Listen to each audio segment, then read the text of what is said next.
কোনো শিক্ষা প্রতিষ্ঠানে কোনো রাজনৈতিক দলের নেতা কর্মীদেরকে, দায়িত্বশীলদেরকে পরিচালনা কমিটিতে রাখা হবে না।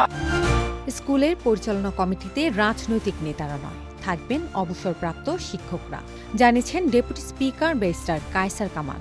নেত্রকোনার দুর্গাপুর মাধ্যমিক পর্যায়ের অবসরপ্রাপ্ত শিক্ষকদের বিদায় সংবর্ধনা অনুষ্ঠানে এই কথা বলেন তিনি। কায়সার কামাল বলেন, শিক্ষা প্রতিষ্ঠানকে রাজনৈতিক প্রভাব মুক্ত রাখতে স্কুলের ম্যানেজিং কমিটিতে কোনো রাজনৈতিক দলের নেতা থাকতে পারবেন না। জীবন অবাক না করলে কে করবে? 28% মিল্ক ফ্যাটের অবাক করার সাথে ফ্রেশ মিল্ক পাউডার। জীবন অবাক করুক প্রতিদিন। বরং অবসরপ্রাপ্ত শিক্ষকদের কমিটিতে যুক্ত করে তাদের দীর্ঘদিনের অভিজ্ঞতা কাজে লাগানো যেতে পারে।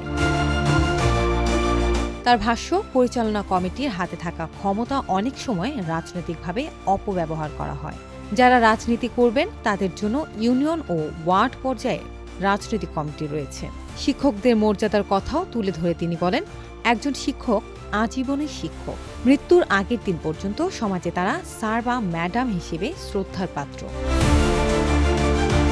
অনুষ্ঠানে প্রধানমন্ত্রী তারেক রহমানের রাষ্ট্র সংস্কারের বিভিন্ন উদ্যোগের কথাও তুলে ধরেন ডেপুটি স্পিকার। পরে অবসরপ্রাপ্ত শিক্ষকদের হাতে সম্মাননা স্মারক ও উপহার সামগ্রী তুলে দেওয়া হয়।